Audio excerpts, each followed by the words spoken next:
Boa noite, Shanti. Boa noite. Aula diferente essa aí. Até fone, rapaz. Ô, louco, hein? Dessas aulas aí. Ô, Carla, me empresta um fone aí. Sem graça. Não. Família busca pé aqui não escuta nada se não colocar um. A sorte que meu filho tá dormindo, senão ele tava aqui já, tocando terror aqui, né? A aula online é mais difícil do que presencial, parece, né? Em algum sentido.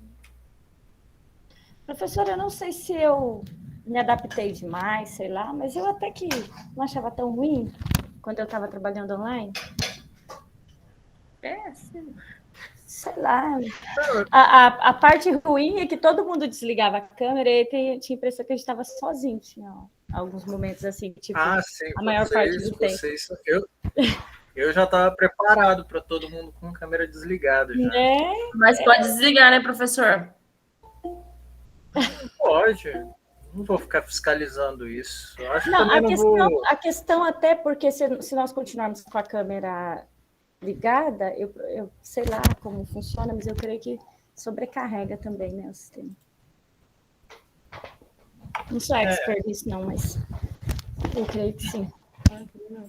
Enfim, talvez a gente já possa começar ou eu espero um pouco mais. Deixa eu ver uma nota. Vocês que...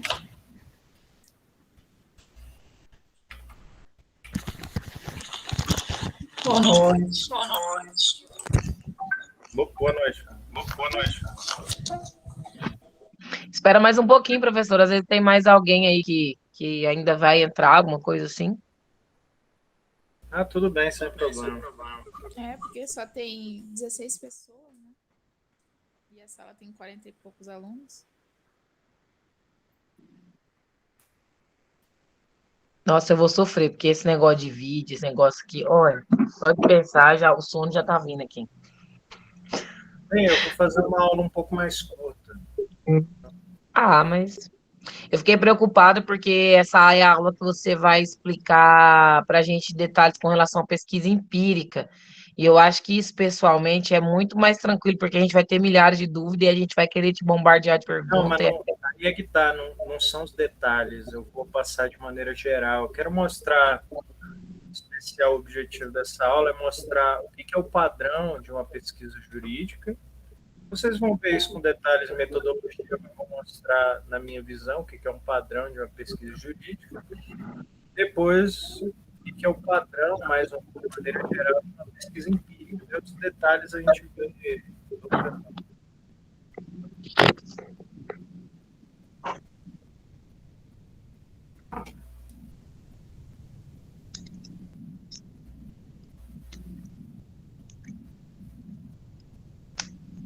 Como é que Será que até amanhã a gente resolve esse problema, gente? Será que teremos amanhã a aula com a Sara? Então, eu não sei, não. Acho que esse negócio, assim, não acho que talvez vai prolongar tanto, mas também não acho que amanhã já tenha acabado, não. Por mim, a Sara faria a prova EAD. O pessoal fala. Aí eu ia gostar, hein? Prova EAD é bom, viu? Top demais. Caleb tem vergonha. Que corajoso de fazer a proposta para a Sara. Eu tenho uma prova do Gregory para fazer amanhã também, hein, professor? Podia ser EAD essa prova, hein? Vamos ver.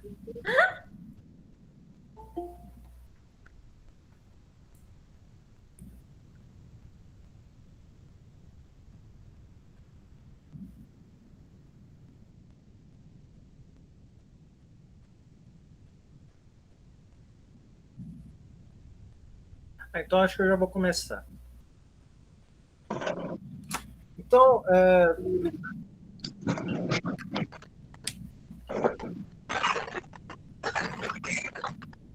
a questão hoje talvez seja um tema tanto estranho, principalmente porque porque não corresponde ao que seria o padrão da pesquisa jurídica, que não é uma crítica específica. Vou colocar vocês na bolsa, mas é rapidez. Tá, não é uma crítica específica. Ô, Kelly, minha filha. Não é uma crítica específica ao departamento aqui da Unemat. Na verdade, isso é uma questão que acontece em qualquer departamento de direito no Brasil, é que não existe um tipo de pesquisa jurídica que seja voltada, que seja diferente da pesquisa que eu chamo aqui, que eu vou chamar daqui para frente, dogmática, né? Então, a pesquisa dogmática dominou a academia brasileira e é hoje assim, muito, muito difícil você encontrar no meio do direito um professor capaz de te orientar em uma pesquisa que não seja uma pesquisa estritamente dogmática, assim, baseada em estudo de textos legais, né? Então, isso é uma grande dificuldade. A gente tem hoje, assim, se eu tivesse que pontuar para vocês, né, vamos supor que vocês querem terminar a faculdade fazendo um TCC com um método diferente da pesquisa dogmática, né? Vocês iam encontrar um tanto de dificuldade, porque tirando na FGV e na USP, nem na USP mais de Ribeirão Preto, não é nem na USP da capital, a gente não tem uma pessoa equipada para fazer uma orientação em pesquisa empírica. Essa é a verdade, né? Então, o direito brasileiro, e eu digo que isso é bastante culpa assim, da influência keynesiana na coisa, né? A gente não tem tantas opções. Então, o tema que eu assim, tenho passado, eu passei no semestre passado, né? Eu digo isso porque para mim foi, né? Foi uma experiência de abertura mesmo, assim, do ponto de vista intelectual, né? De que você pode abordar o direito sem ter que se prender a um tipo de pesquisa dogmática, né? Mas vamos tentar detalhar basicamente qual é o nosso paradigma para a gente poder entender as diferenças. Deixa eu...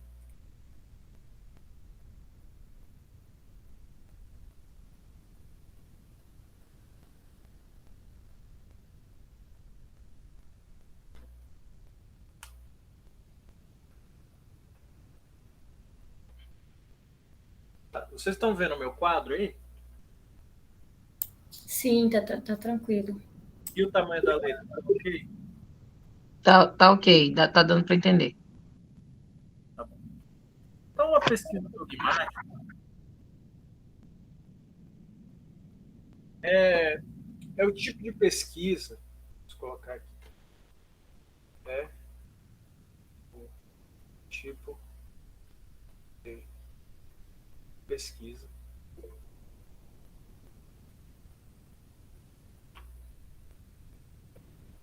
mais usado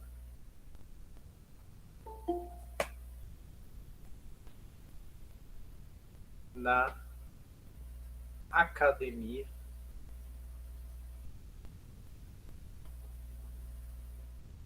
jurídica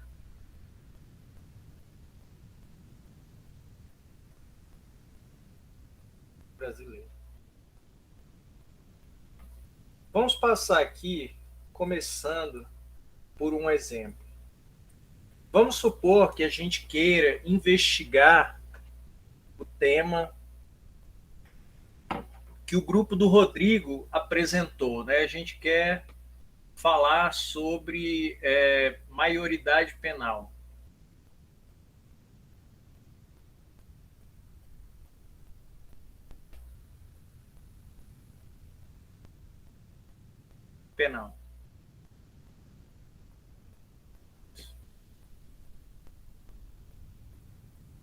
Na opinião de vocês, como, e eu estou perguntando aqui, é uma opinião mesmo, como nós deveríamos começar essa pesquisa?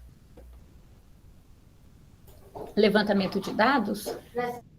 Não, eu estou falando de uma pesquisa jurídica especificamente, assim, essa pesquisa aqui, dogmática.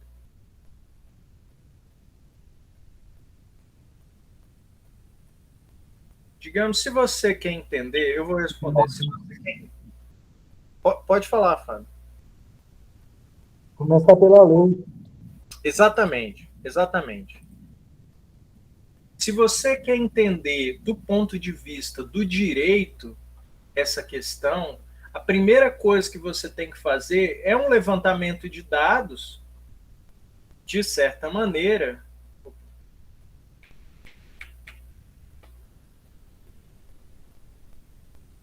A letra ficou muito pequena?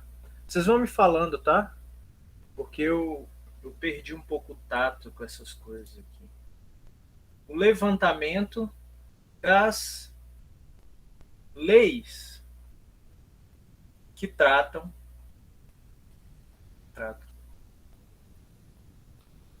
do assunto. Eu falo aqui em termos de maioridade penal, mas você pode escolher qualquer, e eu estou falando aqui, qualquer outro... Vocês estão me escutando bem também? Você pode escolher qualquer outro tema do direito que o passo a passo é o mesmo, é a mesma coisa. Então você pode colocar aqui, vamos colocar aqui tributação, vou botar outro tema, tributação, só para vocês não ficarem se apegando a coisa do direito penal. Tributação do consumo no Brasil. Me dá outro tema. Tem um termo que é bom aqui. A competência são exemplos, tá? Do STF em matéria eleitoral.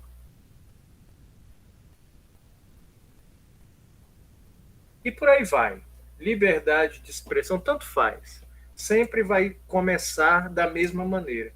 Então, o primeiro passo da sua pesquisa, né, é fazer o que o Fábio falou, um levantamento das leis que tratam do assunto. Nesse ponto aqui, é sempre útil, eu estou falando de uma pesquisa dogmática, tá? Para quem chegou agora... Peraí.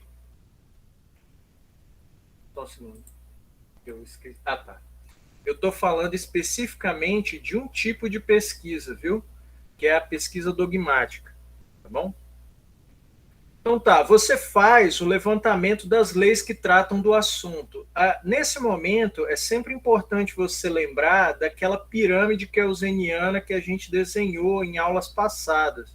Quem lembra disso? Peraí que essa pirâmide ficou meio prejudicada.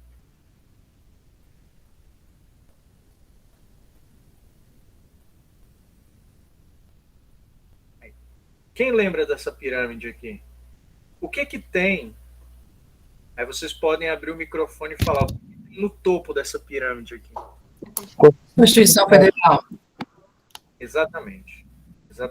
É a Constituição Federal. Então, seja lá o tema que você está pesquisando, se você quer fazer uma pesquisa bastante competente sobre isso, sobre qualquer tema jurídico, por uma questão hierárquica, você tem que começar pesquisando na Constituição Federal.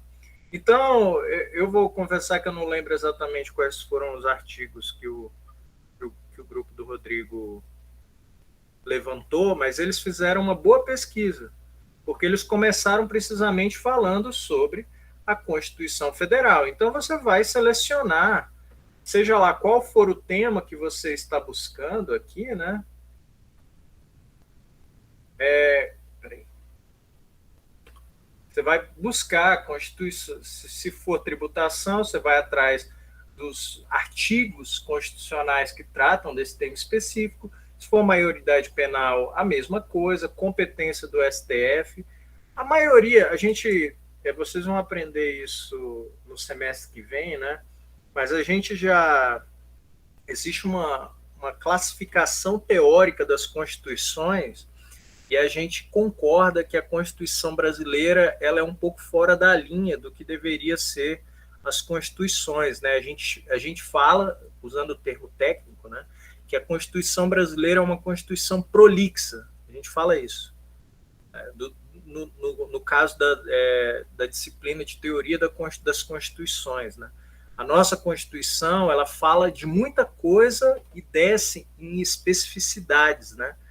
Uma coisa que constituições, para citar um exemplo clássico dos Estados Unidos, não entra, né? A Constituição dos Estados Unidos tem 200 anos, eu acho que teve 15 emendas, né?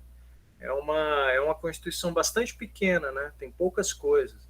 Enquanto a Constituição do Brasil e tem, sei lá, algumas poucas dezenas de artigos, né? Enquanto a Constituição brasileira tem lá mais de 200 artigos e só de emendas eu acho que já está batendo 100 por aí, alguma coisa assim, ou mais, eu não lembro exatamente, mas é uma Constituição que fala de muita coisa. Então, se você tem um tema jurídico para pesquisar, o melhor e o primeiro lugar que você tem que pesquisar é na Constituição. Se você não pesquisar, bem possivelmente você vai ter problemas, né? Você vai ter problemas, porque você vai falar de coisas que estão aqui embaixo, sem saber o que, digamos, a validade dessa coisa em relação à Constituição. Então, sempre é bom começar pela Constituição. Aqui, o que a gente teria imediatamente embaixo da Constituição? Tratados internacionais de direitos humanos. Os códigos, né? As leis em geral. O Fábio lembrou uma coisa bastante interessante. Realmente tem essa questão dos tratados internacionais. Por simplicidade, eu vou colocar tratados e leis no mesmo patamar. E leis gerais, né? No mesmo patamar. Existe um tipo de tratado, vocês vão aprender isso em direito constitucional também, mas existe um tipo de tratado quando ele versa quando ele versa sobre matéria de direitos humanos, ele ganha status constitucional. Existe essa ideia. Então, realmente tem um certo detalhe aqui, vocês vão ter uma matéria só disso. Então, você verifica uma questão dos tratados internacionais e das leis. E, a partir daqui, você pode descer para decretos. Portarias. Sentenças, né? Os contratos. Você pode pensar também... Eu vou entrar no tema da importância das sentenças daqui um pouco, tá? Portarias, regulamentos. Existem algumas visões dessa pesquisa dogmática. Vocês podem, na verdade, esse é o tipo de coisa que eu acho que vocês deveriam decidir por vocês mesmos, né? Mas tem alguns teóricos do direito, né, cientistas mesmo, pessoas que pesquisam direito, que falam que nós não deveríamos entrar nessa parte aqui. Isso daqui não deveria estar numa pesquisa dogmática mais séria, né? Tem até uma famosa frase do Rubens Gomes de Souza ou do Geraldo Ataliba, que era um grande tributarista, né? Ele falava que a portaria quem deve observar é o porteiro, né? Porque é a origem do instrumento, né? A portaria era algo que você fazia, um instrumento legal para orientar quem ficava na portaria mesmo, né? Os porteiros. Então, isso daqui, decretos, portarias, não tem a chancela, vamos dizer assim, de um legislativo, né? Então ele tem assim um pouco uma questão unilateral, né? Muita gente nega assim a força normativa disso aqui. Mas do ponto de vista, vamos colocar assim, instrutivo da coisa, é bom você dar uma olhada nos regulamentos, né? Se você pegar um tema como esse aqui, por exemplo, né? As portarias e regulamentos são importantes, né? Questão tributária. Você vai falar eu não sei se o Felipe está aqui com a gente, né? Mas se você vai falar, por exemplo, sobre imposto de renda, deixa eu ver. Se você vai falar sobre imposto de renda, é interessante que você dê uma olhada nas portarias da Receita Federal, né, desses regulamentos, porque, enfim, domina a prática da pesquisa, né? Bom, você levantou, você fez um bom levantamento da parte... Você fez um bom levantamento dessa parte legislativa, né? Vamos colocar aqui que esse é o nosso primeiro passo. Nosso primeiro passo. No segundo passo, você vai literalmente interpretar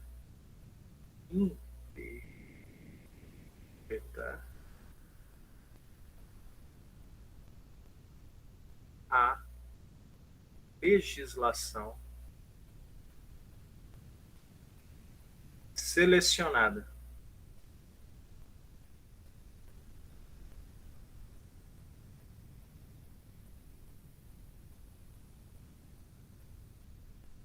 Vocês ainda estão conseguindo ver o quadro? Estou conseguindo de boa. Para mim também está tranquilo aqui. Vocês vão interpretar a legislação selecionada. Esse daqui é a maneira padrão de se fazer uma pesquisa, né? De se fazer uma pesquisa.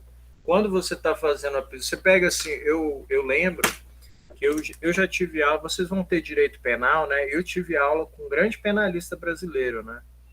Ele era ali da região, nunca saiu de lá, ele é bem famoso, o nome dele é Luiz Regis Prado. Bastante respeitado ele. Anda meio... Acho que hoje ele já não está na moda mais, né? Mas quando eu fazia direito, ele era o cara, assim, todo mundo queria saber a opinião dele sobre as coisas, né? Então, eu lembro que quando ele foi dar aula de direito penal, ele tinha, assim, era um pequeno livro, assim, deixa eu ver, não tenho nenhum aqui. É como se fosse esse aqui, assim, bem pequenininho, que era só o Código Penal. Daí ele ficava dando aula assim, ó. Pegava só o Código Penal assim e ficava falando das coisas. Porque para ele era o que interessava, né? Tinha assim, era um Código Penal com uma pequena parte da Constituição, né? Bem pequenininha, até lembro disso, assim. Cabia assim meio que na palma da mão. Daí ele ficava lendo assim e falando. Eu lembro que ele até falou sobre... Nunca esqueci disso, não aprendi nada, né? Mas do tema específico eu ainda lembro, assim, o que era crimes contra a administração pública. Aí ele foi falar peculato, essas coisas, daí ele ia lendo o artigo e falando sobre as coisas. Porque, bom, o básico, assim, de uma pesquisa jurídica, assim, quando você leva a sério a coisa, é selecionar uma legislação e comentar essa legislação. Interpretar de acordo com... Bom, aqui, óbvio, né? Aqui você vai colocar aqui. Aqui é a hora que você implementa seus métodos de interpretação. Existem vários, tá? Se eu não me engano, o professor Atílio tem uma aula, tem uma disciplina específica sobre isso, hermenêutica, né? No direito tem um nome próprio para isso, a gente chama de hermenêutica.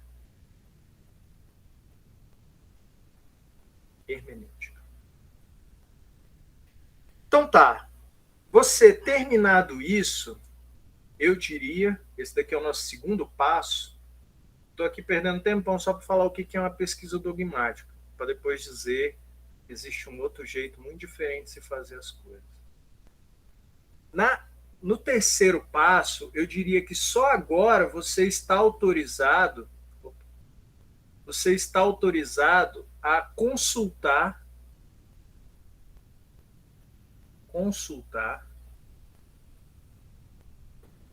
comentaristas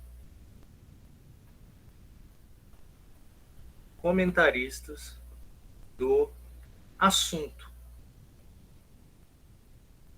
Então, se você está aqui, vamos voltar para os termos. Se você está pensando em falar sobre maioridade penal e você interpretou de certa maneira, selecionou uma legislação, interpretou essa legislação e agora você pode consultar uns comentaristas que analisaram o mesmo assunto, a mesma legislação com você, que você fez, né? Então aqui você pode pegar, por exemplo, cursos, vocês podem pegar comentários, a legislação específica. Direito penal é uma coisa que tem muito desse tipo aqui, de comentários à legislação. Você pode pegar também obras monográficas. No caso, um livro que fala apenas do assunto específico que você está tratando, né? Quando eu fiz o meu TCC, eu lembro que eu tive bastante dificuldade nessa parte aqui, né? Eu fiz o meu TCC sobre genocídio, era direito internacional, né? Então a gente tinha que ver muito tratado, e no direito internacional a gente tem esse problema, né? E talvez se vocês forem fazer alguma coisa nesse ramo, vocês vão sentir a mesma dificuldade. A gente não sabe quem é o legislador oficial da coisa, né? Então tem um tribunal internacional que fez tal coisa. E tem um tratado, mas esse tratado nem todo país aderiu. Então você fica um pouco com essa legislação um tanto esparsa das coisas. É um tanto...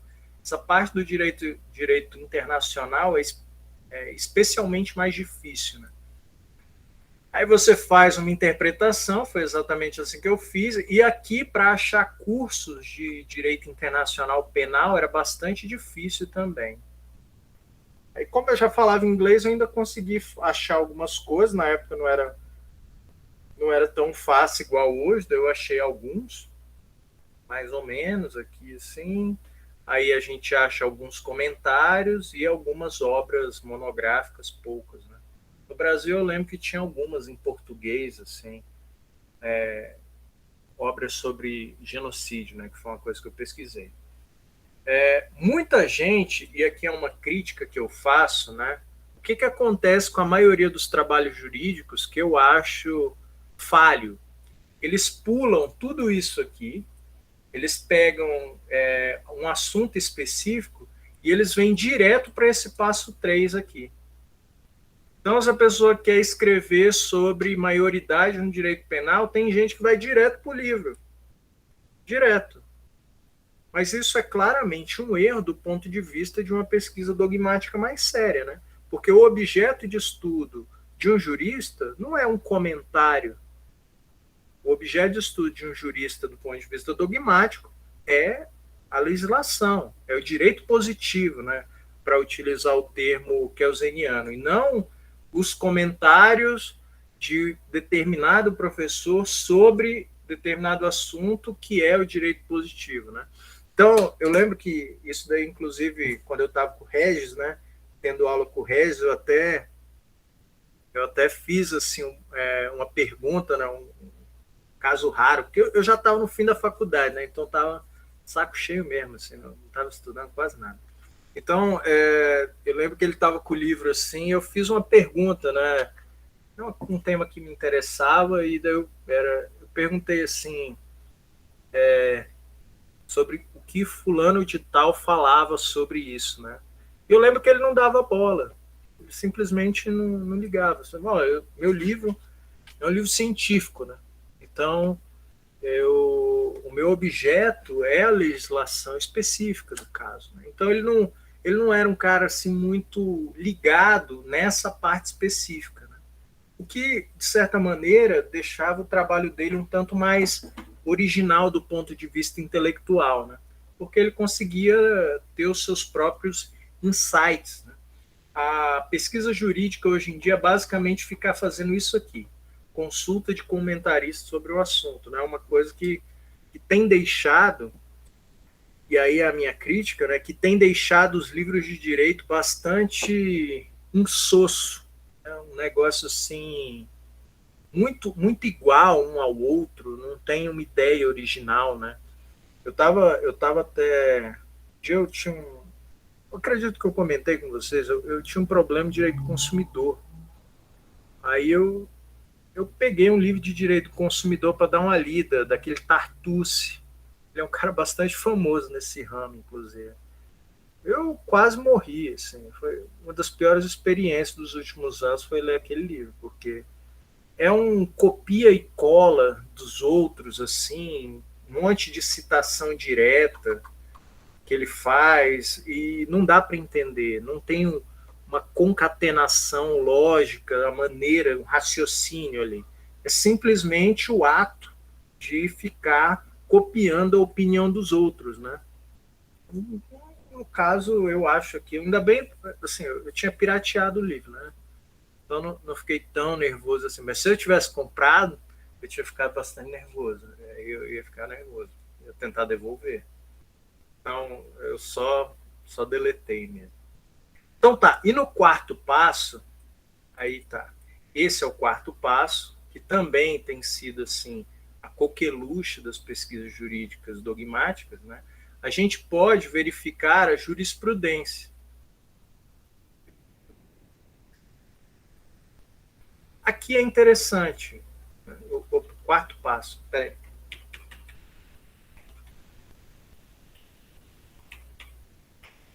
Quarto passo. Consultar a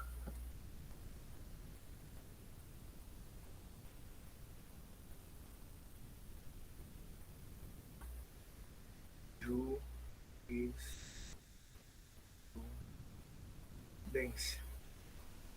Ou simplesmente o que a Ingrid falou, né? Sentenças ou acórdãos de tribunais, decisões do poder judiciário sobre determinado tema, né?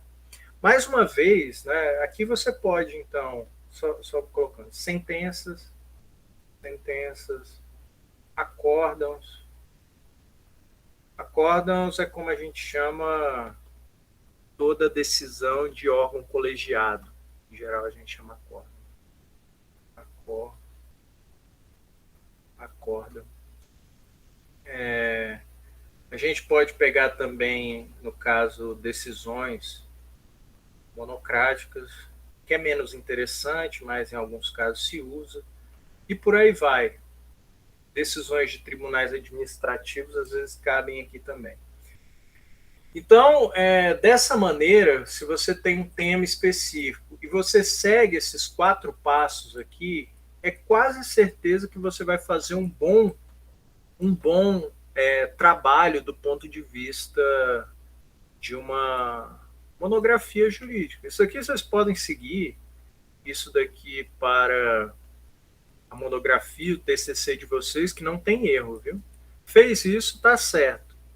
O grande problema, para mim, é que existe essa tendência, vamos abrir aqui esse quadro, existe uma tendência de se pular direto para o passo 3, ou o que é pior ainda, né? Pular direto para o passo 4. Então, a pesquisa dogmática no Brasil hoje em dia é pesquisadores lendo o livro de outro autor, copia uma parte, né, dá a citação e tudo mais, mas é basicamente copiando uma parte e dizendo se ele concorda ou ele não concorda com aquele autor. É isso que é uma pesquisa dogmática. Ou então, citando a jurisprudência e dizendo que ele concorda ou não concorda com aquela jurisprudência. Isso atingiu níveis tão doentios, eu diria, né, que a jurisprudência, os tribunais superiores, né, aqueles que decidem, eles já nem olham mais o que um cientista do direito faz, né? Eu citei aquela decisão do Humberto Martins para vocês, do livro do Lane Streck. Quem estava na aula quando eu li isso? É porque já era meio fim, o pessoal estava em debandada. Quem lembra? Eu lembro quando você citou, até acho que eu anotei, se eu não me engano, o nome do livro, alguma coisa nesse sentido. Isso, eu vou colocar aqui. Depois vocês podem ler. Vou colocar. Ler O nome é Lênio Streck. Eu acho que é assim. Tem um C aqui. O nome é O que é isto?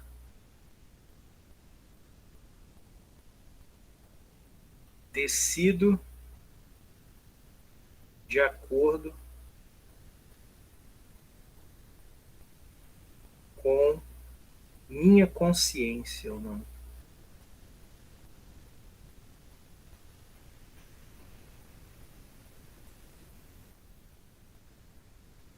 Eu acho que tem um PDF por aí. O nome do livro é esse. Então, nesse livro, o Humberto Martins ele está numa decisão e eles estão discutindo sobre o que um autor pensa, o que o outro autor não pensa. E o Humberto Martins ele faz um pequeno discurso, né, sobre o porquê que ele decide da maneira como ele decide. Né? Ele fala, bom, eu decido assim porque eu penso assim. Eu não preciso ler um livro para me ensinar o que eu sei, porque, bom, a doutrina não tem nada para me ensinar, é isso que ele fala basicamente. Né? Eu digo assim que ele é bastante petulante, né? Humberto Martins é bastante petulante, né? Mas de certo ponto ele também está certo no sentido de que a produção dogmática no Brasil virou uma citação de um para o outro, né? Uma troca de citações, ou então é cópia da própria jurisprudência. Então, realmente ele está certo. Isso daqui eu estou fazendo apenas um monólogo crítico, né, do que é a pesquisa, jurídica no Brasil, né? Se a gente fosse fazer, agora vamos colocar aqui em perspectiva tudo.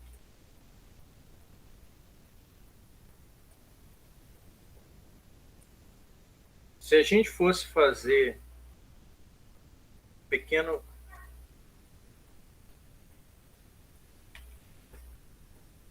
vou colocar aqui. Se a gente fosse fazer um quadro aqui sobre as características dessa pesquisa dogmática, né? Quanto à visão, vou fazer mais embaixo.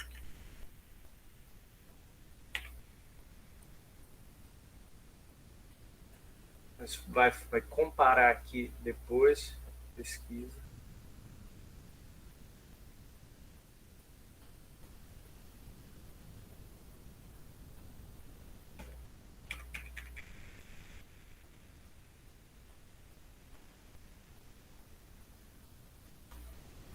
A gente pode colocar aqui quanto à visão do direito. A pesquisa dogmática ela é basicamente uma visão normativa do direito. Normativa. Né? Ou, se alguém quiser pensar dessa maneira, uma maneira ideal, né?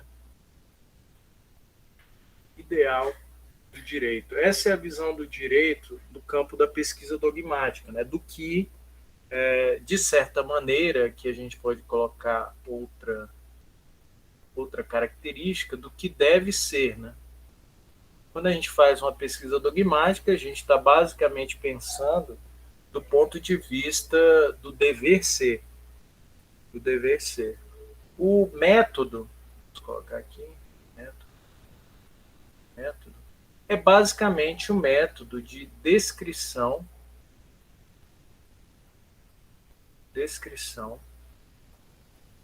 de normas. De descrição de normas. Aqui tem uma questão que eu já coloquei para vocês, né? E eu não sei se vocês ainda estão com essa ideia, né? Mas a questão é ciência pesquisa dogmática? Vocês lembram que eu coloquei aqui a resposta é não, né? Para mim a resposta é não. Pelas características que a gente já discutiu em sala. que a gente já discutiu em sala. Então, para mim, é não. Mas, assim, só para dizer que eu não estou pegando no pé, vou colocar aqui talvez. Gregory, você fala a pesquisa dogmática como, no mesmo ponto de vista de não ver direito como ciência, né? Você fala? Seria nesse sentido. Isso. Se você lembrar das nossas aulas, né? Você lembra que eu coloquei como características da ciência? Deixa eu só fazer assim. As características da ciência como aquelas de previsibilidade, causalidade. Eu lembro. No caso, matematizável, né? Qual eram as outras características? Estou procurando aqui. Universal.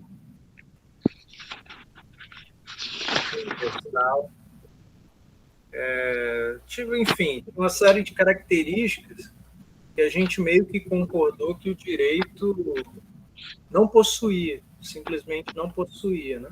Tem uma característica geral, essa é uma característica que incomoda bastante com o tempo, né? É que, diferente de qualquer outro assunto que a gente chama de científico, né? O direito não tem capacidade de produzir consenso. A gente tem uma dificuldade muito grande no meio do direito de produzir consenso, né?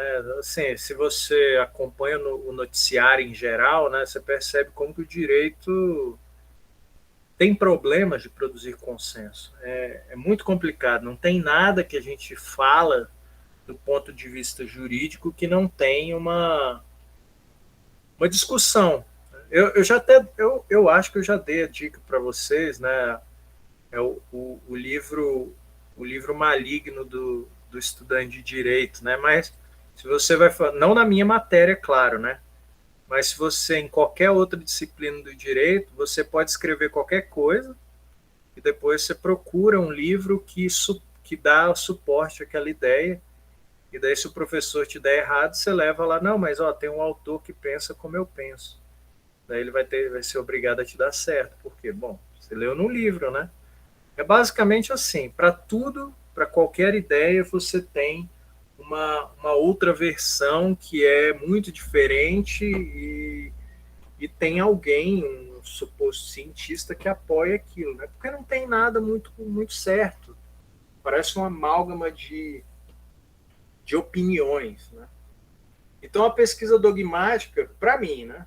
Para mim, apesar dos esforços do Kelsen para a gente considerar uma ciência, eu tenho a tendência de considerar que não é uma ciência. Né? Que não é uma ciência. Se a gente tiver... aqui eu não deveria ter colocado. Mas parece bem lógico esse seu pensamento aí. Que dá a entender que não é exatamente uma interpretação crua, né, das coisas, parece. Não tem uma coisa que choca, como se fosse um estudo de ciência, né? Que a ciência coloca à prova várias coisas, né? E pelo jeito que o senhor está informando, dá a impressão que é a interpretação crua das coisas, né? Ou estou errado no pensamento? Eu acho que esse é um ponto, Fábio, que você levanta que é bastante interessante, né? Se você voltar aqui para o que eu estava colocando aqui como passo a passo de uma pesquisa dogmática, né? A gente não consegue encontrar aqui um tipo de prova no sentido científico de prova mesmo, entendeu? Porque, assim, os problemas já começam nessa segunda parte aqui de interpretação dessa legislação selecionada. Por quê? Bom, interpretação existem muitas, né? Existem muitas, dependendo, digamos, de certo arcabouço cultural, a sua interpretação varia. Então, aqui já começam os problemas. Né? Daí, se você parte para essa dos comentaristas e jurisprudência, fica mais maluco ainda, né? Então, é interessante essa ideia que você coloca sobre prova, né? que seria uma prova em termos de um argumento dogmático? É um negócio muito fraco. É um negócio muito fraco. Você pode ter aqui alguns comentaristas que te apoiam, alguns que apoiam a sua interpretação. Você pode ter uma jurisprudência que apoia certa interpretação, certa opinião, mas uma prova no sentido cabal da coisa não vai encontrar. Por quê? Bom, tem comentarista que vai pensar diferente e vai ter uma obra lá que vai apontar esses comentaristas. E vai ter decisão judicial, então, tem para todo gosto. O que você quiser encontrar, se procurando direito, você vai encontrar milhões de coisas. Né? Porque o juiz fala o que quer. Então, entendeu? Então não tem uma noção assim de cabal de prova quando a gente está pensando em pesquisa dogmática. Né? Bem pontuado essa parte, isso é verdade. Aqui a gente pode colocar aqui método, de novo, e aqui eu queria colocar para vocês uma questão da lógica envolvida. Né? A lógica envolvida na pesquisa dogmática, a gente gosta de pensar que é um método dedutivo. Né? Método dedutivo. Basicamente, a gente parte, só para explicar aqui, né? A gente parte de uma premissa geral, em geral, essa premissa geral é a lei mesmo, e a gente tem um caso específico,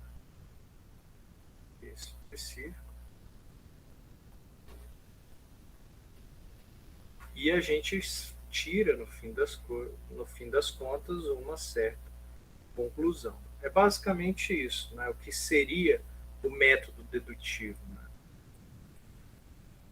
Eu expliquei isso agora no meu curso de lógica. Eu não sei se todo mundo fez, mas era a diferença do dedutivo para o indutivo. Quem lembra disso? Lembra? Eu não lembro, não sei falar, talvez para diferenciar agora aqui, que eu não estou com anotação, mas eu lembro de a gente ter feito. O dedutivo era, assim, eu coloquei, eu vou explicar de novo. Eu dei o exemplo de um saco de feijão, quem lembra disso? Aí era a questão que você tinha para responder de duas maneiras, né? Qual a cor dos feijões deste saco? Era essa a questão, né? Existem duas maneiras de você responder isso. Uma dedutiva e uma indutiva. Né? A dedutiva é um tanto, vamos colocar assim, tautológico ou pouco informativa, né? E você faz um raciocínio assim.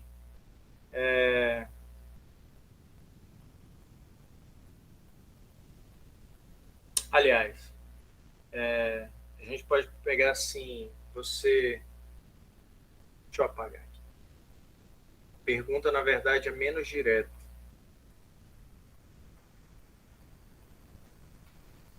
Vamos supor que você enfiou a mão dentro desse saco sem olhar, né?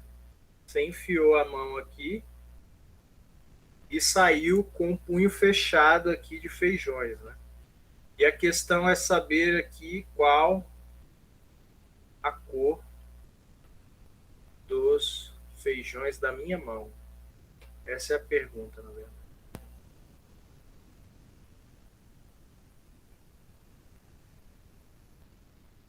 Digamos assim, se você está no método dedutivo,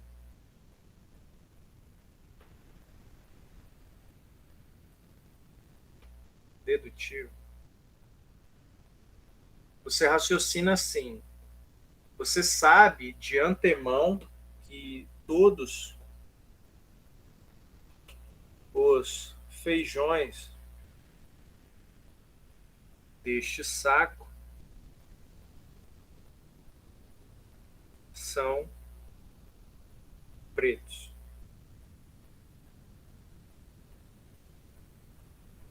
Os feijões da minha mão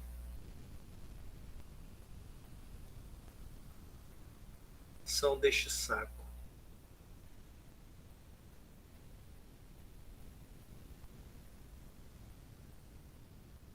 Logo, os feijões da minha mão. Exatamente, Esther. Exatamente. Exatamente. Da minha mão são pretos. Esse raciocínio, ele, como a Esther falou, ele é o do tipo que não deixa margens para dúvidas, né? Se você for colocar dessa maneira. Mas ele não é muito... Ele não aumenta a quantidade de informações, né? Digamos assim, porque isso daqui já é tudo que você precisa saber, né? Digamos, essa parte aqui, né? Essa informação aqui, ela está contida nessa, né? Em geral, os nossos problemas na vida são saber essa primeira parte aqui, né? Mas é assim que funciona o raciocínio dedutivo. Né? O modo indutivo de se fazer isso, né? Seria você começar retirando alguns feijões aqui, né? E fazendo acúmulo de premissas, né? Então você coloca assim, o primeiro feijão que retirei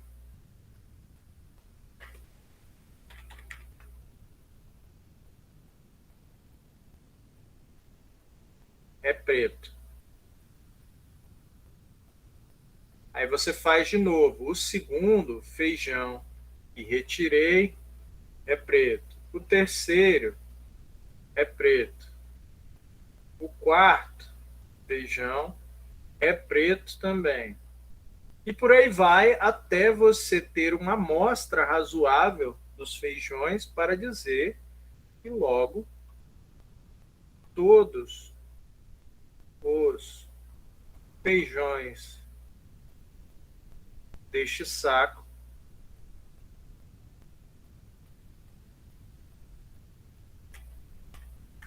são pretos. Aqui, como a Esther falou, né, o raciocínio indutivo ele não te dá certeza absoluta, né?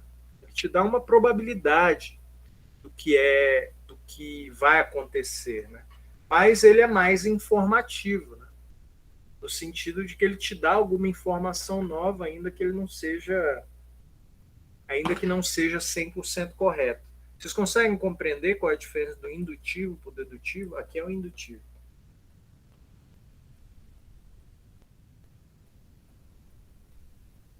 Só existem duas maneiras de raciocinar segundo a lógica tradicional, né? Ou você está fazendo um raciocínio dedutivo, ou você está fazendo um raciocínio indutivo.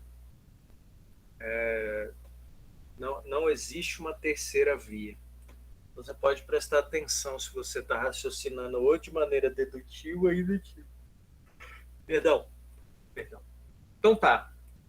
Aqui, só para ficar marcado aqui, isso já está dito, né? Mas qual é o objeto básico de uma pesquisa dogmática? O que um pesquisador, um cientista normal do direito pesquisa? Lei. Lei, normas, né? Exatamente. Então a gente pesquisa as normas.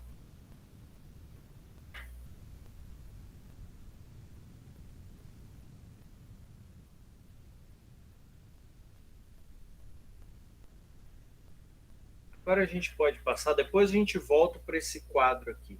Eu só circulo. Vai fazer uma comparação. A pesquisa empírica, vou colocar a definição aqui.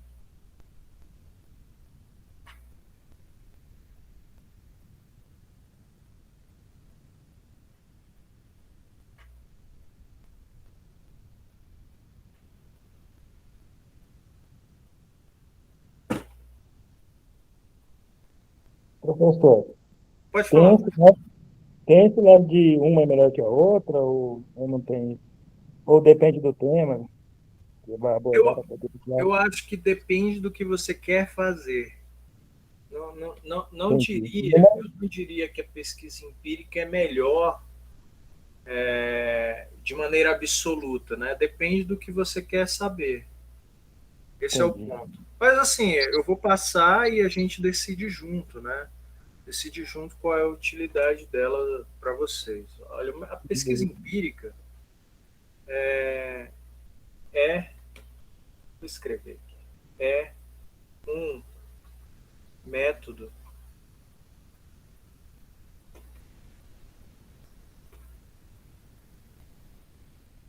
de pesquisa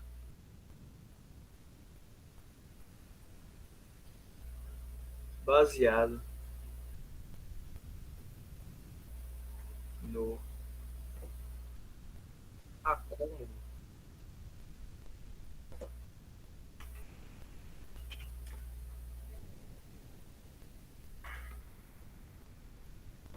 de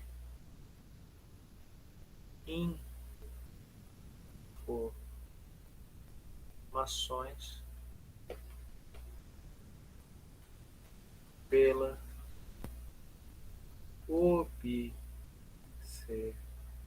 observações de dados.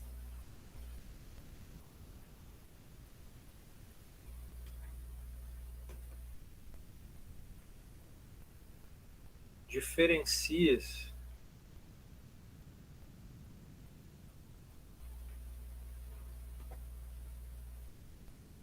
do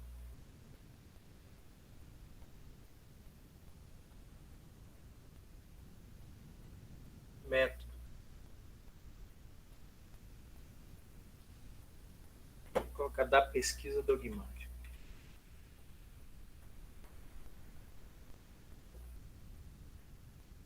Dogmática, em especial,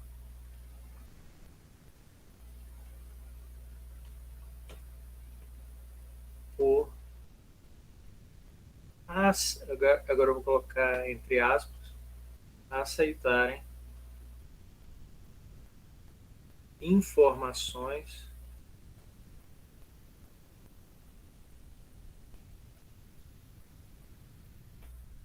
do mundo externo, no caso, a norma, como premissas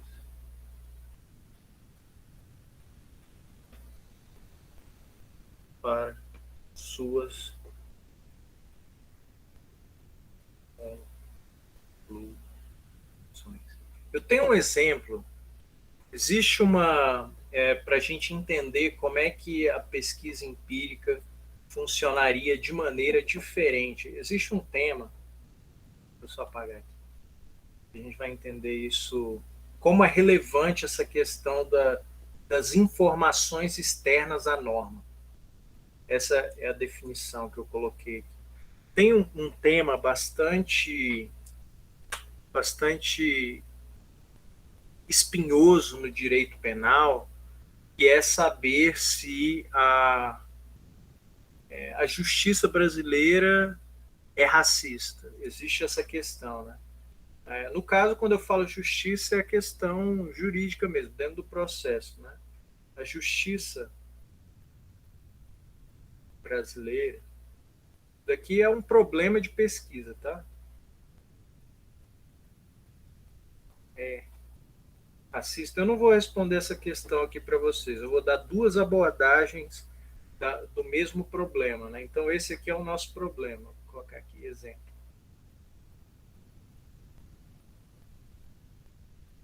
Vocês querem me dar alguma ideia de resposta para isso com argumentos? Vocês conseguiriam?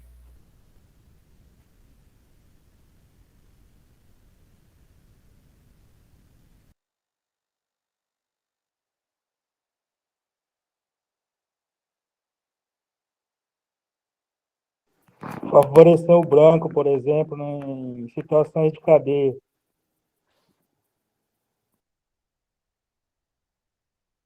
Isso, é mais ou menos assim, Fábio, mas eu queria que vocês me colocassem assim, alguma estratégia para tentar me mostrar. Se você diz que não, como que você mostraria que não? E se você acha que sim, como que você mostraria que sim? Entendeu? Assim, simplesmente ter opiniões sobre isso, né, é muito fácil. A coisa mais fácil do mundo é você dizer sim ou não para isso. Né? Mais fácil do mundo. Agora, você ter argumentos para um lado ou para o outro, né, alguma coisa que faz sentido, é bastante difícil, eu diria. Eu não consigo pensar em nada, mas eu acho que os casos em si, as coisas que você acompanha diariamente, isso eu digo do pouco de coisa que a gente tem acesso, porque na maneira como isso é passado, eu não sei se a maneira que a informação chega para a gente, eu acho que isso dá uma leitura para a gente. Por isso que é igual você falou, que é muito fácil responder sim ou não, mas é por causa da leitura que é passado das informações para a gente. Estou dizendo como leigos, assim, como quem chegou agora e ainda não tem noção do que realmente é o direito, sabe?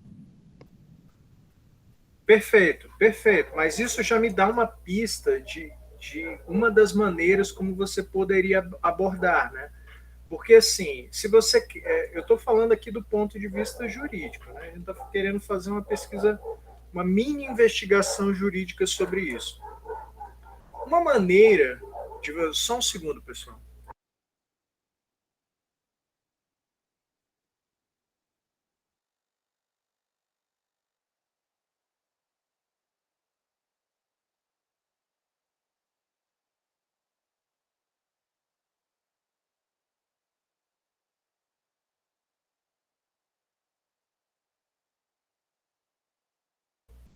Meus cachorros estavam latindo aqui, desculpa. Tá? Uma das maneiras que você poderia dizer que não, para você ver como esses detalhes, Fábio, eles podem mudar a sua resposta, né? Podem mudar a sua resposta em algumas questões. Daí você julga a utilidade. Aqui, de um ponto de vista, você poderia dizer que não. Observem aqui, eu não estou de maneira alguma me posicionando. Eu quero mostrar para vocês como que dois métodos diferentes podem dar respostas diferentes para o mesmo problema. Tá? Você poderia dizer que não e proceder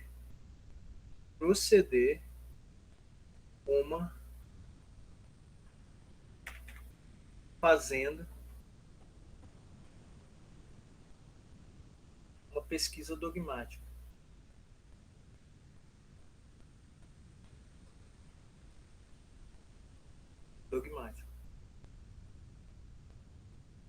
Isso daqui é uma pesquisa imaginária que eu sinceramente não sei se alguém já fez isso. Eu espero que não, né? Mas e proceder a uma pesquisa dogmática sobre isso. Uma estratégia, dizer se existe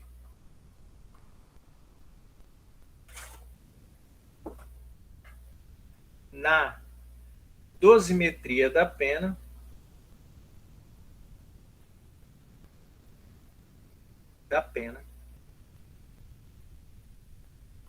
algum critério racial. Quem sabe o que é dosimetria da pena aqui? Se não sabe, eu posso explicar rapidinho. Já ia perguntar, professor. Veja, quando eu acredito que a ala de segurança da turma deve saber isso tranquilamente, né? Se você pegar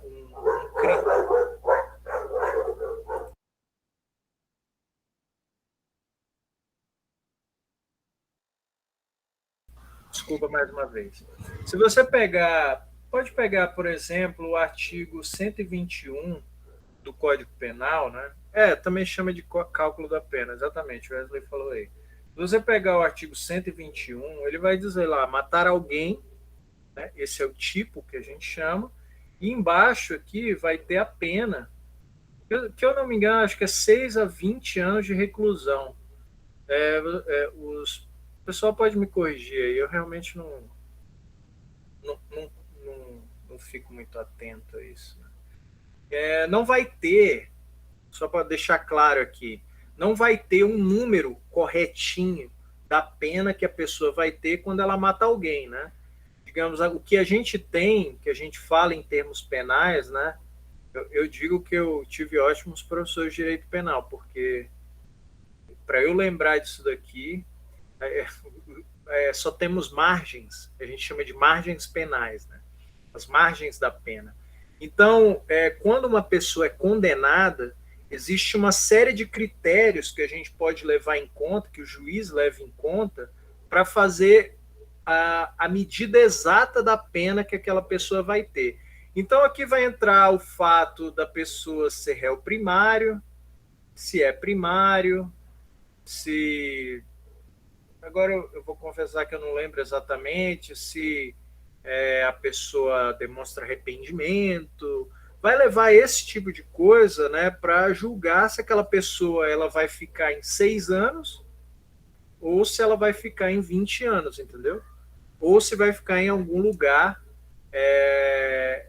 entre, sei lá, 12 anos, 13 anos, 14 anos e por aí vai, né? A gente fala, isso está na Constituição Federal, né?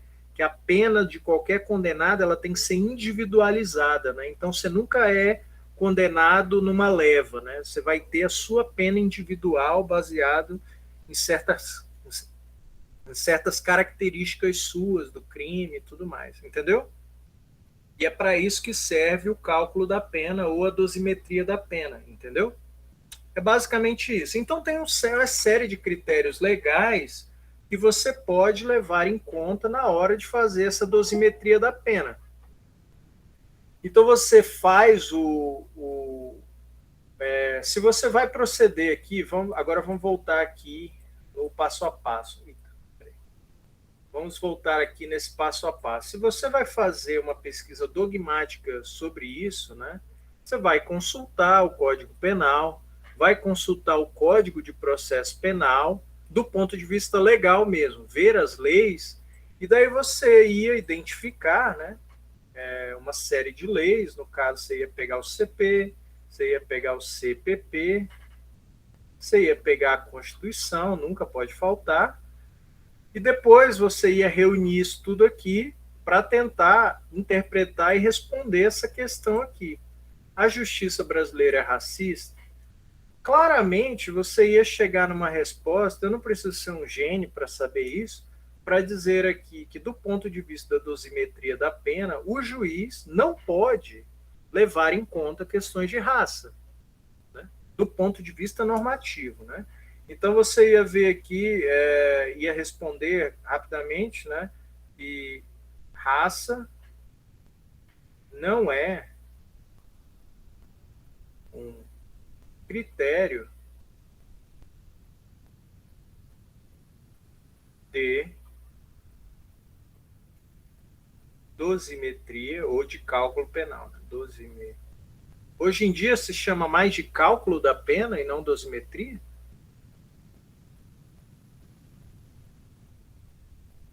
Hein, Wesley? O que é mais corrente hoje em dia? É cálculo mesmo? Eu confesso que eu não sei. Quando eu aprendi, a gente chamava de dosimetria. Tá bom? Então você ia responder, pensando aqui que você fez uma pesquisa dogmática, que não.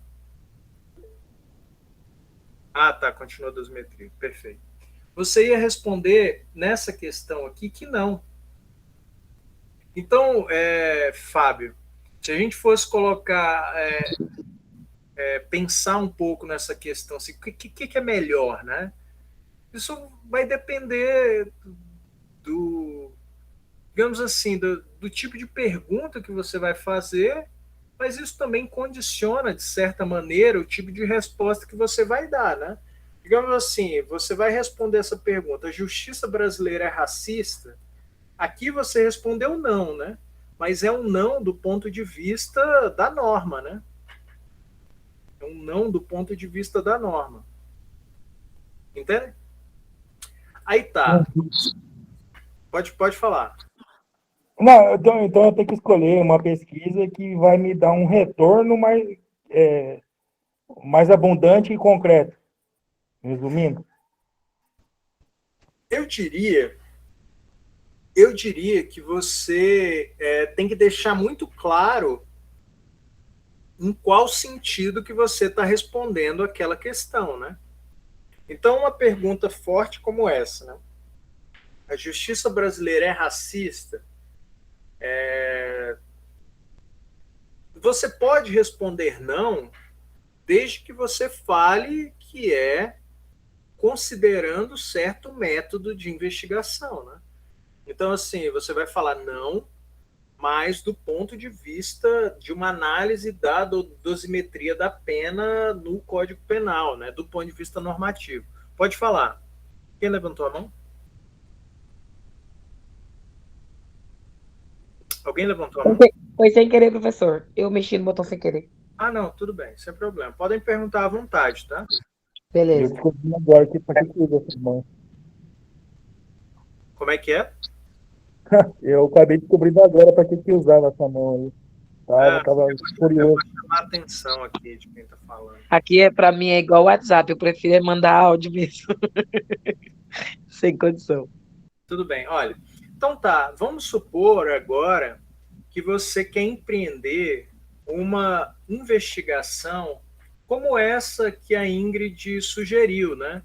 Digamos assim, porque apesar da gente ter... Essa resposta aqui é uma conclusão muito simples de se fazer. Realmente você vai no Código Penal e do Código de Processo Penal, não vai ter o critério raça como normativo. Seria muito estranho se tivesse.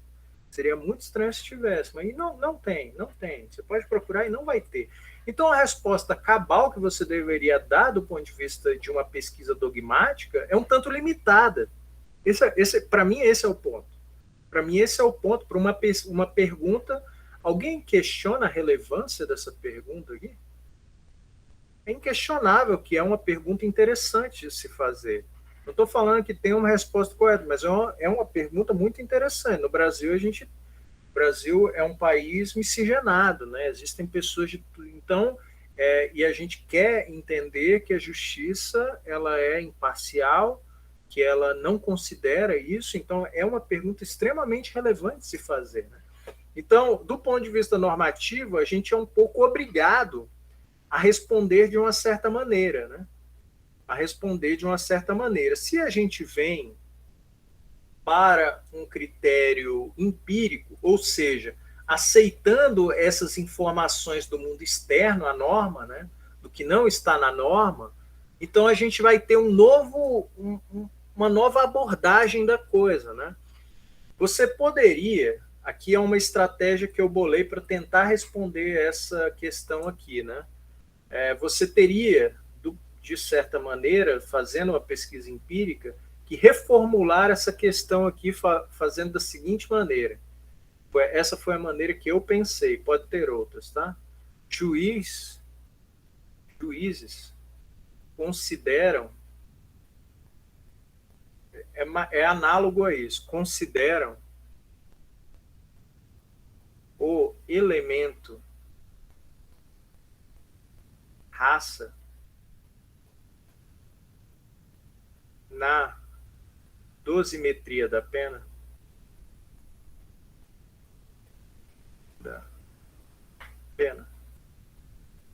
Por essa pesquisa aqui, desse lado, a gente sabe que a resposta deveria ser não, né?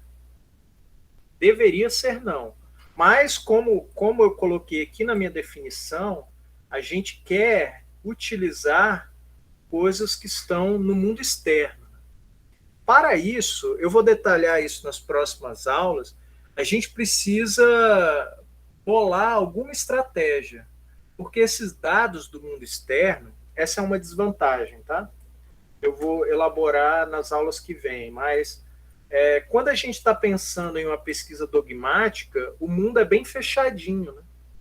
Porque você tem as normas, o mundo do jurista é norma, você interpreta a norma e basicamente acabou o teu trabalho, né? E não é tanta coisa assim.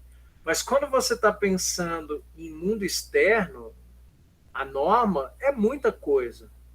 É muita coisa. Então você tem que a gente fala, né, é delimitar o âmbito da pesquisa. Em geral, você tem que fazer isso, porque senão você não vai conseguir fazer uma pesquisa, né?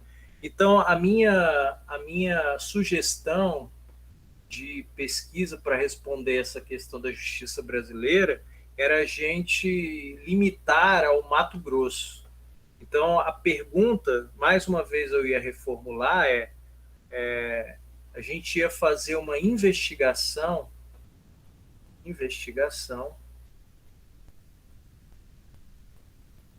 das... Aqui a gente chama de oeste do Mato Grosso, né? Sentenças. Né? Pontes Lacerda, oeste do Mato Grosso, é isso? Investigação das sentenças de primeiro grau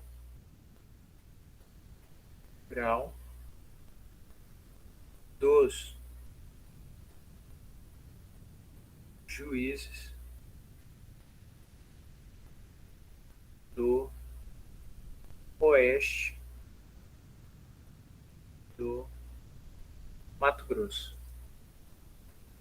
Do oeste do Mato Grosso. Então, aqui a gente poderia pegar assim, um âmbito do tempo, né, 2015 até 2017. Aí tá. A maneira como eu ia fazer isso, aí vocês podem me dar dicas aqui. Eu tenho bolado essa pesquisa aqui. Se vocês quiserem pegar ela para fazer o TCC de vocês, seria até interessante, né? A maneira como eu pensei era a gente escolher um crime. Vamos colocar aqui o crime de furto, né? Cidade pequena, toda cidade tem furto, né? Então vocês iam pegar e selecionar 2 tipos de crime de furto. Um que seria os perpetrados por negros. Isso daí, geralmente, isso é declarado nas sentenças, né? Tem a qualificação da pessoa, daí eles botam, quando a sentença é penal, né? Eles botam nome, botam apelido e botam também a raça da pessoa, a etnia, a cor, etc. Bota tudo, né? Então, aqui seria no caso de não negros. É assim que eu estava pensando em fazer essa pesquisa. Isso daqui você está pegando as sentenças, tá? Em geral, elas são públicas, tá? E daí você vai colocar aqui apenas aquelas que têm as mesmas características. Vamos colocar, por exemplo, que o réu ele é primário, então você só vai selecionar primário, só vai selecionar aquelas sentenças que o réu era primário, né? Então, vamos colocar aqui, o crime é simples, ou seja, não tem concurso, nem nada do tipo. E daí você vai pegar, nesse mesmo lado aqui, mesma coisa, o réu também era primário, e o crime de furto é simples, né? Não tem concurso e etc. Então, você vai pegar essas, no caso, a dosimetria da pena, né? O quanto que nas sentenças, vamos supor que você selecionou aqui 50 condenações, né? E aqui você fez 50 condenações aqui também. Você vai tirar a média aqui. Vamos supor que a média aqui deu 4 anos. E daí você compara com a média das condenações aqui. E vamos dizer, eu vou colocar aqui X anos, que você ainda não sabe. Entendeu? Daí eu diria que dessa maneira você responderia com outro embasamento essa mesma questão aqui. A justiça brasileira é racista, no caso a justiça do oeste do Mato Grosso, né? é racista? Bom, normativamente, você poderia dizer, né, dentro da norma, a resposta seria não. Mas analisando o que está fora da norma, no caso, a aplicação, você teria base para responder essa pergunta de uma maneira diferente.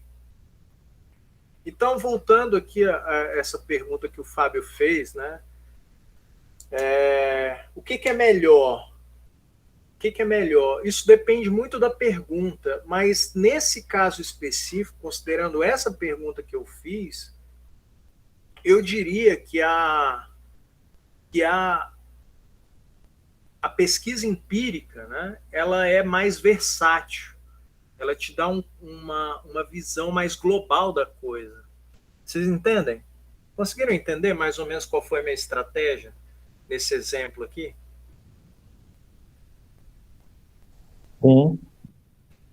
Poderia ser que o juiz, né, os juízes conhecem essa parte muito simples, né?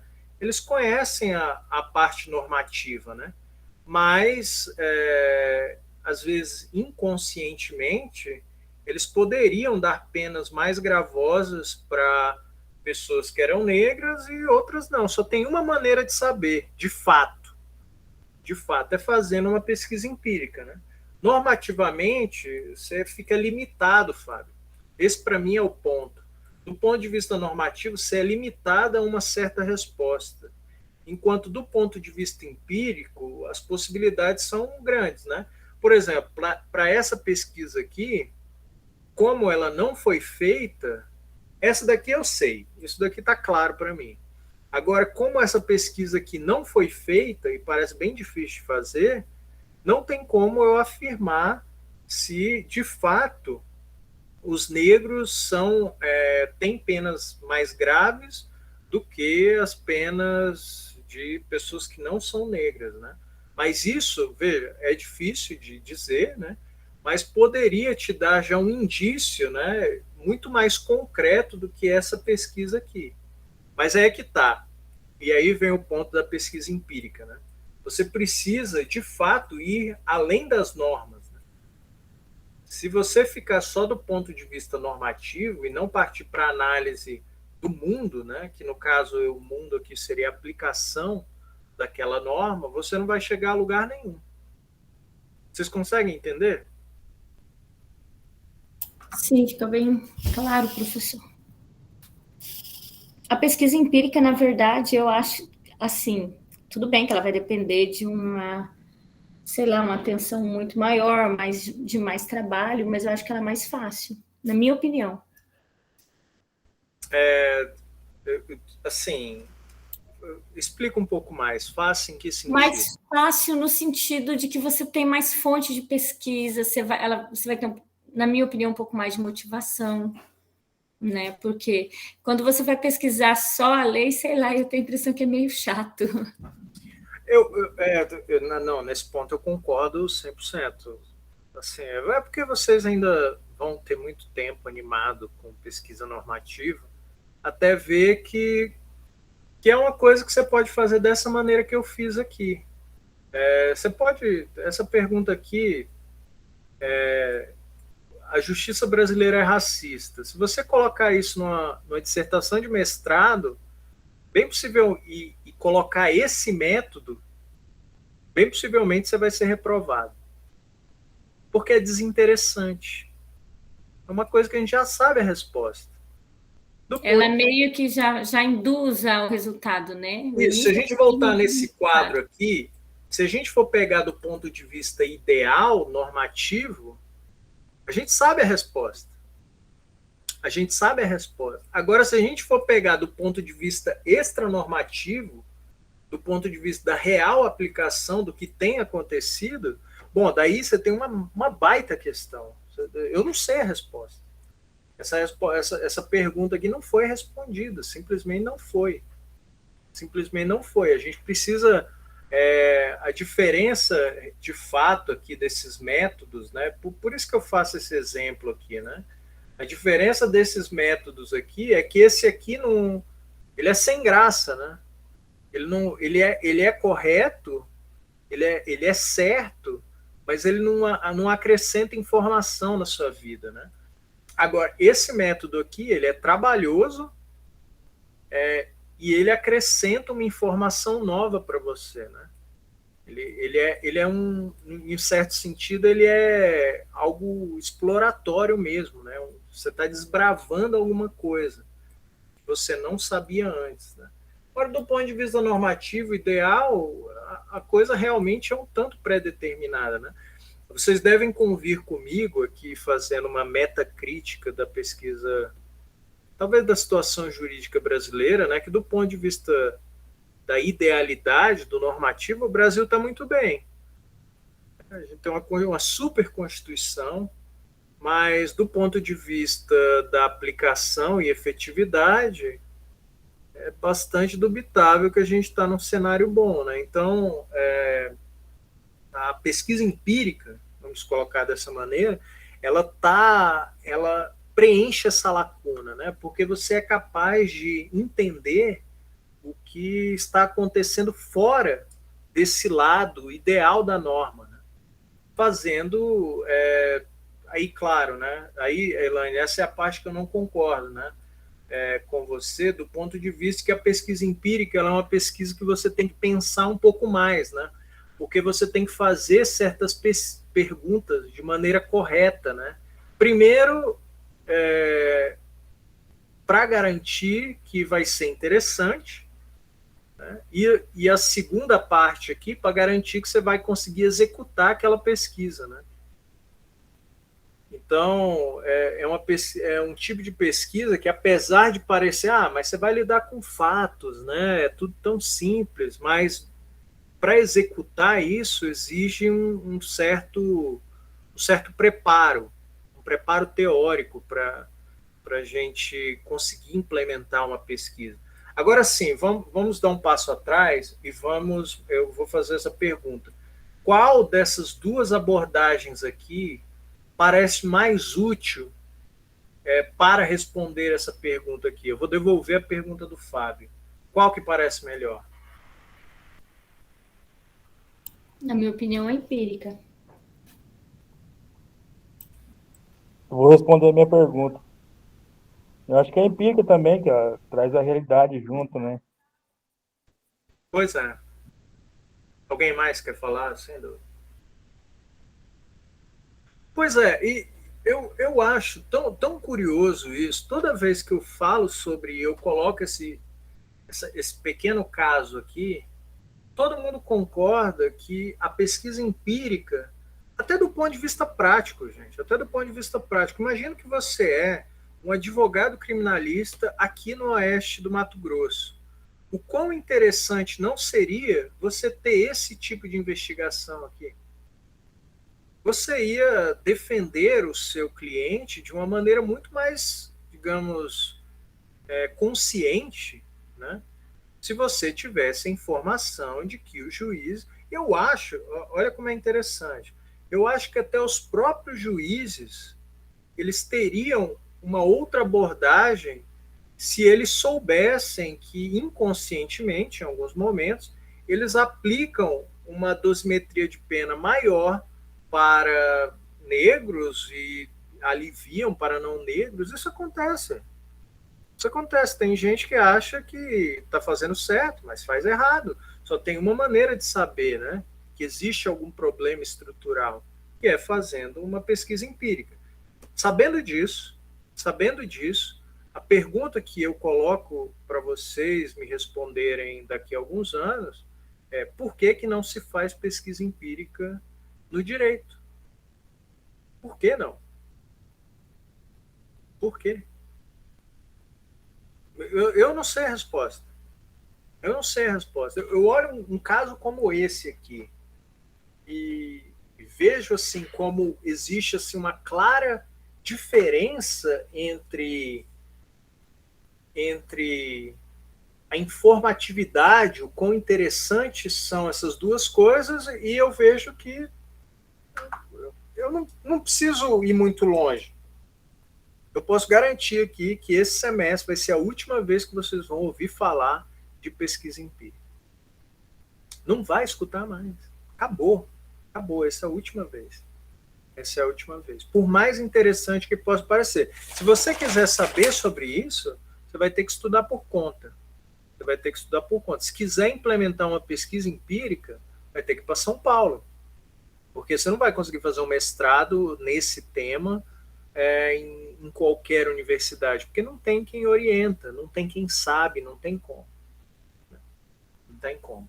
Então, o quadro da pesquisa empírica do Brasil é esse. Mas eu gosto desse exemplo em particular aqui, porque ele demonstra, na minha opinião, de maneira muito forte, como que uma pesquisa dogmática, aqui que vocês já sabem o beabá dela, o que é como fazer e como que ela vai dar num certo beco sem saída. Digamos que é até interessante saber, né, isso daqui, mas é bastante direto saber também a resposta, né? E como que isso daqui, que é extremamente informativo, simplesmente não é feito. Simplesmente é deixar de lado. Professor, mas então, desculpe, mas então quer dizer que supomos que eu queira fazer uma pesquisa empírica no meu TCC, provavelmente eu não vou conseguir na nossa universidade um orientador, seja qualquer tipo. Bem possivelmente você teria que fazer, vamos supor que você chega aqui. Eu confesso que eu não sou um grande conhecedor, até onde me consta eu não vi ninguém que fala disso aqui nesse departamento, né? Mas é raro no Brasil ter.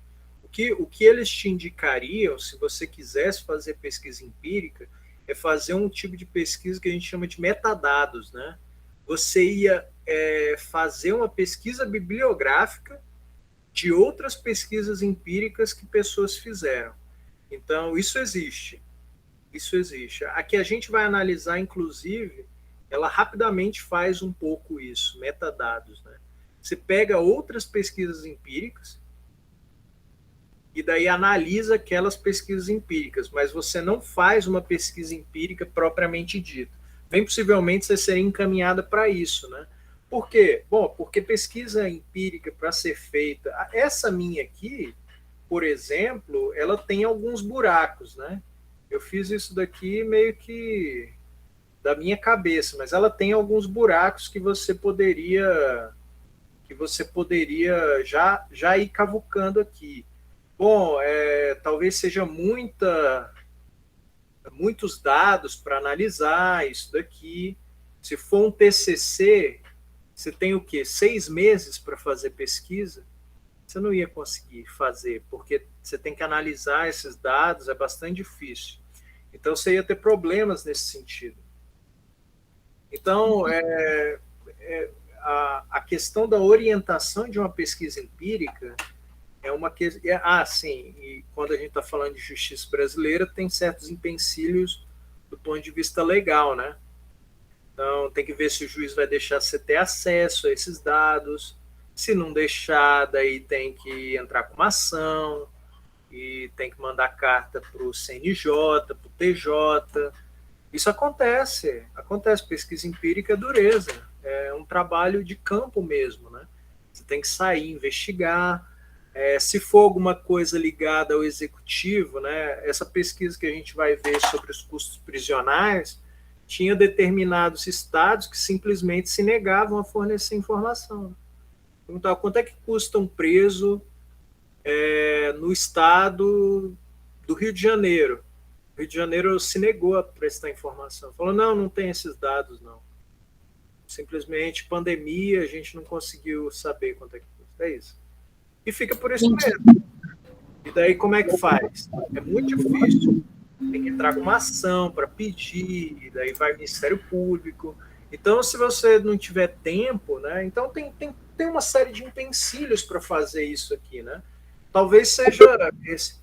Eu estava aqui matutando com vocês, né? Qual é o motivo de não ter pesquisa empírica? Bem possivelmente porque é muito difícil, né? Bem possivelmente porque é muito difícil. O sucesso não é conveniente, né? Gera tempo, gera pesquisa. A dogmática é 2 mais 2 é 4, né? A dogmática você faz sentado numa cadeira tranquilo, né? É você e o livro, não tem muito segredo, né? Não tem muito segredo. Mas a grande questão para mim é o que é melhor do ponto de vista de conhecimento, né? Do ponto de vista de esclarecimento sobre, no caso específico aqui, da justiça brasileira, né? Professor, mas igual a Elaine falou sobre, com relação a usar essa pesquisa empírica, por exemplo, aí, num TCC da vida, o que eu acho muito mais difícil, pelo pouco que eu vi agora nesse primeiro semestre, é que, dependendo de tudo que você vai fazer hoje, é questão de base. Tipo assim, por exemplo, nós somos muito cobrados com relação ao que você está usando de base para estudo. Não, beleza. Qual que é a sua referência? Qual que é essa bibliografia que você está usando? Então, para fazer essa pesquisa empírica, eu acredito que mesmo com todo esse trabalho de pesquisa e tudo mais, a preocupação maior que eu tenho é com a maneira que isso é recebido pelo meio que a gente está, entendeu? Sim, mas é aí que tá. Eu acho que você está falando dessa pesquisa aqui, né, Ingrid? Não, eu falo assim, da pesquisa empírica no contexto geral. Digamos que, por exemplo, eu estou aprendendo isso hoje, é algo muito bom, é algo que pode ser útil para mim lá na frente. E, sei lá, se eu fosse usar alguma coisa nesse sentido, né, de pesquisa empírica, que talvez não seria ou por uma banca, ou por, dependendo, um grupo de docentes aí da universidade, essa questão dessa dificuldade de receber bem, de receber ela considerada como se fosse algo concreto mesmo e algo válido, entende? A questão do embasamento teórico seria mais ou menos isso, não seria? Mas aí é que tá. O embasamento, a prova da pesquisa empírica, é o seu método. É o seu método. É o seu método e os dados que você recolheu, né? Então, se uma pessoa questiona, vamos supor que você chegou aqui no fim e fez, suponha, viu? Eu não sei qual é a resposta. Suponha que você respondeu sim, a justiça brasileira é racista. Aí o professor que está na sua banca, ele é um desses caipiras do direito, né, que só fica pensando em ficar citando os outros, não sabe pensar pela própria cabeça. Aí ele fala, eu tenho aqui um autor que diz o contrário de você. Ele fala que a justiça brasileira não é racista. Bom, daí você vai mostrar os dados para ele. Bom, mas eu recolhi dados dessa sentença e respondi a pergunta nesse sentido, e a minha resposta, pelos dados e pelo meu método, ela é sim. Então você está, de um ponto de vista científico, embasado em uma coisa muito mais forte do que um comentarista do direito. Você está embasado pelos dados, né? Esse é o tipo de certeza, se a gente for voltar aqui para o nosso quadro comparativo, né? Esse é o tipo de certeza que a pesquisa empírica... Deixa eu botar aqui. Vou ter que apagar esse lado aqui.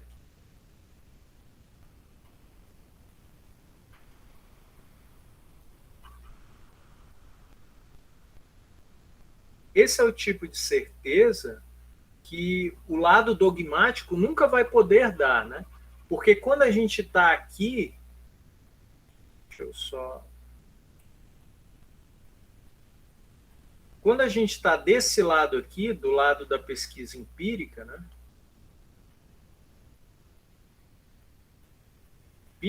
A gente está falando, nesse momento aqui, a gente está falando de ciência. E aqui sim, a gente está falando de ciência no sentido hardcore da palavra, no sentido forte. No sentido forte, porque você vai estar baseando em uma certa estatística, né, numa amostragem de dados para responder aquela pergunta, você vai ter fatos embasando aquilo, vai ter uma certa noção de causalidade. Então, quando a gente está falando aqui na pesquisa empírica, a gente está falando de ciência mesmo, entendeu? Você não precisa... Esse é o grande problema, digamos, o problema, entre aspas, né, da ciência, que é que você não precisa... A sua opinião não conta, né? Porque você está falando do fato, você está falando da realidade, né? Digamos, se você não concorda com a gravidade, e você pula de um prédio, você cai do mesmo jeito, né? Então não tem isso. Então, eu entendi exatamente qual é a sua pergunta. Realmente, existe uma certa cultura jurídica que desvaloriza a pesquisa científica, né? Mas o ponto dessa aula é dizer que esse preconceito é isso, né? É um preconceito, porque a pesquisa empírica pode responder perguntas de uma maneira muito mais criativa e informativa de que uma pesquisa dogmática, que eu já falei tudo que vocês precisavam saber de uma pesquisa dogmática aqui. Estruturalmente, não tem nada mais para acrescentar. Nada mais. E agora, a pesquisa empírica tem uma infinidade de coisas para acrescentar aqui, porque são muitos detalhes, né? Estruturalmente falando mesmo, né? E por quê? Bom, porque a gente está fazendo ciência, né? Então é muito mais difícil. Então é muito mais difícil, né? Aqui, quando a gente está... Vamos terminar esse quadro. Terminar esse quadro comparado. Eu me fiz entender, Ingrid e Elaine, quem fez a pergunta para mim. Não, professor, deu para compreender, sim. Eu só estava mesmo, assim, com dúvida no contexto geral, assim. Eu só imagino, assim, é só nesse conceito, assim, de que para uma pesquisa empírica ela ser boa, ser funcional e ela poder, para ela ser válida, no meio, tem que ser algo muito bem feito, eu digo assim, eu penso assim, entendeu? Mais ou menos nesse sentido. Tem que ser algo bem feito, claro, né? Mas na vida a gente começa fazendo mal feito, depois a gente faz bem feito, né? Isso. Não, eu falo assim, no conceito, talvez, nesse contexto do que talvez, sei lá, a gente citou o exemplo do TCC, né? Eu joguei nesse sentido da maneira que nós poderíamos ser cobrados aqui pro final do curso e tal. Mas, assim, eu acho que o que você falou aí fez sentido para mim. Entendeu? Para mim também tem sentido, para mim tá tudo certo. Essa infantilidade de não levar em consideração a pesquisa empírica não é uma coisa que só vai afetar vocês. Isso afeta o Brasil como um todo. Eu só fui conhecer, eu fiz a faculdade de Direito, passei minha vida toda, assim, uma parte assim daquele início da carreira, nunca ouvi falar de pesquisa empírica em Direito. Eu só fui saber quando eu fiz uma matéria na USP sobre isso, daí vinham os professores de Ribeirão Preto, porque não estava na capital, tem um sujeito lá, aí tinha um desembargador que também gostava do tema, e ele participava, não era bem um professor daquilo, né, mas ele estava lá comentando, enfim, e foi ali que eu descobri, então dá para fazer isso no direito? Um negócio, assim, parecia que eu estava vendo um alienígena, porque realmente não sabia que era possível, assim, e na hora, obviamente, eu amei, né? Eu falei, olha só, tanta coisa interessante para eu ter aprendido durante o meu curso, e eu fiquei vendo coisa normativa, uma atrás da outra, no fim é tudo igual, né? Assim, a diferença de fazer um trabalho de direito tributário e de direito penal é a legislação que você vai selecionar. É só esse primeiro passo aqui. Depois é tudo igual. Você faz uma, você faz outra. Então, aí eu pensei, pesquisa empírica tem tanto detalhe, e eu fiquei aqui quebrando a cabeça, nunca tinha visto. Demorou, entendeu? Para você ver como é que é uma coisa bastante estranha. Então, esse seu receio de não ser compreendido se um dia você quiser fazer uma pesquisa empírica, é um receio que eu diria que domina a academia jurídica brasileira como um todo. Porque eu acho que qualquer um sente assim, eu vou fazer uma pesquisa empírica, quem que vai ligar para isso? Possivelmente pouca gente mesmo. Pouca gente, isso é verdade, né? Então, quando a gente está aqui pensando na visão do direito, seria uma visão mais fática. Vamos só terminar esse quadro aqui, a gente termina, né? O mundo investigado na pesquisa empírica é a do ser, não a do dever ser, né? Aqui a gente tem a certa noção de idealidade, mas na pesquisa empírica a gente está observando de fato o que é, né? Aqui, na pesquisa dogmática, a gente está falando basicamente de descrição das normas, né? Aqui a gente está falando de coleta, observação, descrição e interpretação. Isso daqui interpretação tem em todo lugar, tá? Interpretação de dados. O conceito de dado é qualquer informação que vem pela via empírica, tá? É isso que a gente chama de dado, né? O método aqui, ele é basicamente o indutivo. Digamos assim, se você vai responder essa pergunta aqui, né? Isso aqui você está fazendo uma indução, né? Claramente é uma indução. Você está pegando, no caso, 50 feijões do saco para afirmar que o saco todo decide daquela maneira, entende? Conseguem compreender? Isso daqui é uma amostragem, né? Que eu formulei. Eu não tenho certeza se isso aqui é suficiente, mas é uma amostragem, né? Então, o método, a lógica do pensamento empírico é indutivo, né? E o objeto da pesquisa empírica são os fatos, né? Os fatos, e não as normas, propriamente dito. Então, e não as normas. Pessoal, me fiz entender sobre o que é pesquisa empírica. Pode falar, Fábio, mano. Não, eu queria, assim, no caso, como é induzido, né? É indutivo, desculpa. Poderia chegar alguém para discutir a sua pesquisa e informar que não é correto você pegar só 50 membros, né, para poder fazer uma amostragem. Vai falar que foi incorreto, por isso que não tornou válida a sua pesquisa. Acho que é por isso também a dificuldade de explicar ela também, né? Pode ser isso. Poderia. Existe um critério, a gente vai ver nas próximas aulas, né? Mas as pesquisas empíricas, elas são julgadas por um critério de factibilidade também, né? Digamos assim, você pode pegar um tema aí até que passou, né? Pesquisa eleitoral, né? A pesquisa eleitoral mais fidedigna de todas seria uma que consultasse 100% dos eleitores brasileiros, né? Então, seriam que mais de 100 milhões de ligações, 120 milhões de ligações para cada eleitor brasileiro, e ele ia falar o voto, e aquela seria a melhor pesquisa, né? A gente sabe que isso não é possível, porque o tempo não dá, né? O ser humano, ele é limitado, né, na sua perspectiva de vida, então tem que reduzir. Aí você reduz para 50 milhões. É razoável? Metade. Também não é muito factível. 50 milhões é muito. Reduziu para 1 milhão de ligações.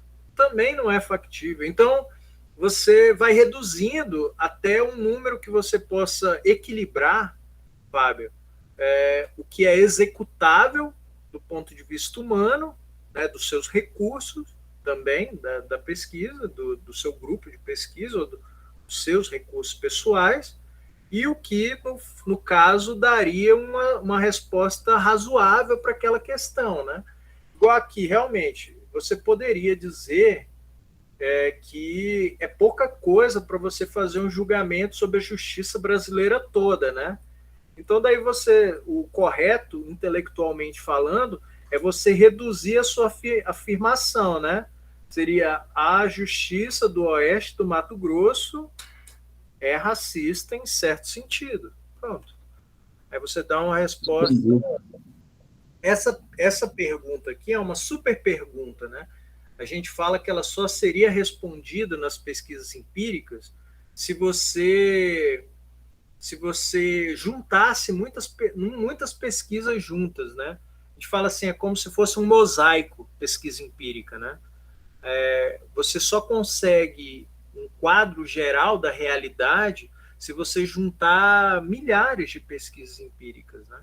É isso que esses países desenvolvidos fazem, né? Fazem muita pesquisa empírica, você junta essas pesquisas e tem uma visão mais global da realidade. Esse é o ponto, entendeu? Mas realmente esse dilema da amostragem em relação ao global do objeto que você está pesquisando, da área que você está pesquisando, é uma coisa que você precisa pensar, né? Você precisa ser orientado sobre isso. Então, eu acredito... Esse quadro aqui ficou claro para vocês? Sim. Sim. Então, a gente já está o quê? Com quase 2 horas de aula. Eu acredito que eu dei aqui a introdução que eu estava planejando. Aí, na aula que vem, a gente já começa a fazer vamos ir passo a passo como fazer uma pesquisa empírica. Daí eu quero passar realmente passo número 1, passo número 2, a gente montar uma pesquisa empírica certinha, ver todos os problemas, todos os dilemas, eu acho que o que eu queria passar basicamente era isso. Eu estou vendo que a Carla está muito cansada.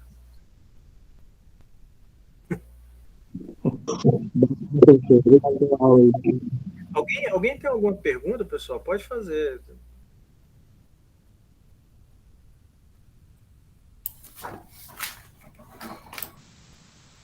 Professor, eu acho que essa questão de dúvidas mesmo a gente vai conseguir ter dúvida e esclarecer realmente o que é quando a gente colocar isso na prática, igual você falou, que na próxima aula você já vai entrar para a gente ver passo a passo, que daí a gente começa a ter noção do que realmente é uma pesquisa empírica, sabe? Isso. Eu vou passar, digamos, teoricamente, quais são os passos, e daí na nossa última avaliação, a gente vai analisar, vai estar todo mundo junto, conversando, a pesquisa empírica. Eu senti, eu já fiz uma avaliação assim, né? Só esclarecendo, eu já fiz uma avaliação assim, e eu senti que teve ganho no aprendizado, né? E todo mundo foi bem, a maioria das notas assim foram 8, 9, 10, então acho que vai ser bom para todo mundo, acho que vocês vão aprender. E é uma pesquisa, essa que eu sugeri, já está no SIGA, se vocês quiserem ler, é uma pesquisa bastante interessante, assim, bem legal mesmo. Assim. É isso, pessoal. É isso, professor. Agora, oremos que as coisas voltem para normal logo, né? Que a gente não tem que ficar tendo aula online, que foi muito boa, na verdade, eu me surpreendi bastante, porque eu achei que eu não ia conseguir acompanhar, não, assim. Online não, mas não deu para fazer hoje. Eu gostei da aula também. Obrigado. Então tá, a gente se vê eu não sei se vai ter aula sexta ainda, viu? Porque tem aqueles jogos, ninguém falou nada ainda, então vamos ver. Eu vi alguém falando sobre calendário, que um dos dias que não teria aula seria na sexta, por causa dos jogos, realmente, verdade, tinha esquecido que já era agora, sexta agora, mas que por conta dos jogos, acho que sexta-feira não teria. Mas assim, como na semana passada ficou todo mundo perdido com relação a essa questão de horário, se não tinha aula por conta de feriado e tudo mais, aí agora essa semana ainda ficou meio assim, mas eu lembro que alguém falou, o pessoal que estava mexendo com esse negócio dos jogos, que sexta-feira não teria aula. É bastante difícil isso, mas se não tem aula, eu não tenho o que fazer, né? Então, daí... Essa aula, por exemplo, aqui, eu acho que nem chamada eu vou fazer, porque é difícil, né? Eu coloco a gravação, quem não veio tem que assistir. Mas eu acho que foi bom. 2 horas de aula, a gente cobriu bastante coisa. É isso, pessoal. Obrigado, viu? E boa noite para vocês. Bom descanso, tá? Boa noite, bom descanso também. Tchau, tchau. Boa noite, galera. Valeu. Até.